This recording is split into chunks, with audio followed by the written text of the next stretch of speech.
Chicken എപ്പോഴും ഒരേപോലെ ഉണ്ടാക്കാതെ ഇടയ്ക്കൊന്ന് മാറ്റി മറിച്ചുണ്ടാക്കി നോക്കാം അല്ലേ. അപ്പോൾ ഇന്ന് ചിക്കൻ പെരട്ടുന്നോ റോസ്റ്റോന്നോ എന്ത് വേണേലും പറയാം. നല്ല ടേസ്റ്റ് ഉണ്ടായിരുന്നു ചിക്കൻ കേട്ടോ. ഇന്നത്തെ താരം എന്ന് പറയുന്നത് ചെറിയ ഉള്ളിയാണ്, വലിയ ഉള്ളിയല്ല. ചെറിയ ഉള്ളി എടുത്തിട്ടില്ല, അത് നന്നായിട്ടൊന്ന് ചതച്ച് കൊടുക്കുക കേട്ടോ. അരിഞ്ഞ പെട്ടെന്ന് വേണ്ടി കിട്ടില്ല, ചതച്ചാൽ പെട്ടെന്ന് വേണ്ടി കിട്ടും. ഈ മസാലകളൊക്കെ ഞാൻ സ്ക്രീനിൽ മെൻഷൻ ചെയ്യാം. അതൊക്കെ ഇട്ടിട്ട് ഉപ്പും വെളുത്തുള്ളി ഇഞ്ചി പേസ്റ്റ്, കുറച്ച് വെളിച്ചെണ്ണയും കറിവേപ്പിലയും ചേർത്ത് നന്നായിട്ട് മിക്സ് ചെയ്ത് നമ്മുടെ ചിക്കനിൽ നന്നായിട്ട് മാരിനേറ്റ് ചെയ്തേക്കണം കേട്ടോ. മിനിമം ഒരു അരമണിക്കൂറെങ്കിലും വെക്കണം. അതിലോട്ട് നമ്മുടെ ഉപ്പും മുളകൊക്കെ നന്നായിട്ട് പിടിക്കണം കേട്ടോ. അപ്പോഴാട്ടോ ചിക്കന് നല്ല ടേസ്റ്റ് ഉണ്ടാവുക. ഇനി ഒരു പാൻ വെച്ചിട്ട് അത്യാവശ്യത്തിന് വെളിച്ചെണ്ണ ഒഴിച്ചു കൊടുത്തിട്ട് നമ്മുടെ ചതച്ച് വെച്ച ചെറിയ ഉള്ളിയും കുറച്ച് ഉപ്പും കറിവേപ്പിലയും ചേർത്ത് ഒന്ന് വഴറ്റി കൊടുക്കുക കേട്ടോ.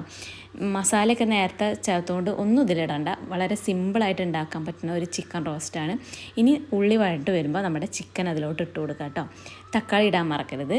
തക്കാളി ഒരു വലിയ തക്കാളി എടുത്തിട്ടുണ്ട്, അത് മിക്സിയുടെ ജാറിൽ അരച്ച് കൊടുത്തിട്ട് ചേർക്കുക. കറിക്കൊരു ഗ്രേവി തിക്കായിട്ട് കിട്ടാൻ വേണ്ടിയിട്ടാണ് അരച്ച് ചേർക്കുന്നത്.